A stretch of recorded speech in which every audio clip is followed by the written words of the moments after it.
आजकल तो आप देखते ही हैं कि जब भी किसी नौजवान की आस्था ईश्वर में आती है तो वो किसी ऐसे गुरु या समाज के शोध में होता है जहां वो अपना विश्वास और अधिक मजबूत बना सके, और वही वो फंसता है। जी हाँ, बहुत सारे नौजवान यहीं पर अपने जीवन की सबसे बड़ी भूल करते हैं, क्योंकि आस्था का जन्म होना ये कोई साधारण घटना नहीं है। तो ऐसे समय में आपको किसी ऐसे व्यक्ति को सुनना चाहिए जो धर्म, समाज, जाति, पंथ इत्यादि से परे हो, और इनमें सबसे टॉप पे नाम आता है भगवान श्री रजनीश या ओशो का।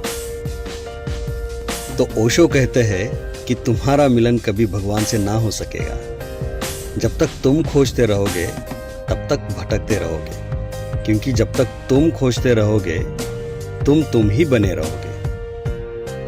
और बात तो सही है, क्योंकि तुम्हारे विश्वास को मजबूत बनाने का अर्थ तो तुम ही को मजबूत बनाना होगा। तुम सोचते हो तुम अपने भगवान में विश्वास करते हो?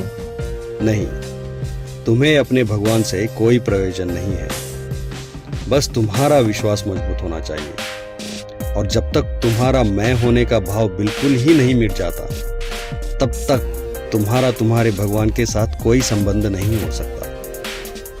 और अगर तुम वो ओशो पे छोड़ते हो तो उनका पूरा प्रयास होता है कि वे तुम्हारे विश्वासों को ही मिटा डालें,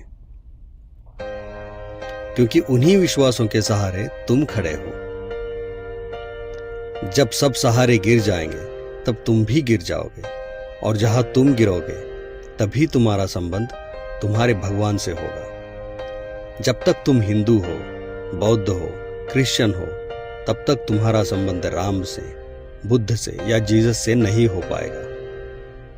तो ओशो तुम्हारे भगवान को बिल्कुल ही मिटा देंगे, क्योंकि तुम्हारा भगवान तो तुम ही को भरता है ना। जब तुम्हारा भगवान ही खो जाएगा तो तुम्हारा मंदिर, धर्म, शास्त्र, समाज इत्यादि सब समाप्त हो जाएंगे, गिर जाएंगे। और जब तुम ही खो जाओगे सबका आधार, तो जिसका प्रादुर्भाव होगा उसे फिर तुम चाहे राम कहना, क्राइस्ट कहना, बुद्ध कहना, तुम्हें जो मर्जी हो कहना। उस समय ओशो तुम्हारे और तुम्हारे भगवान के बीच से हट जाते हैं। उन्हें इन नामों में कोई भी दिलचस्पी नहीं है। तुम कोई भी चुन लो, क्योंकि राम, कृष्ण, बुद्ध और स्वयं ओशो ये सब तो चैतन्य की आखिरी अवस्था का नाम है। तो अगर आपको भी दिलचस्पी है ओशो में तो जुड़िए आज भगवान से।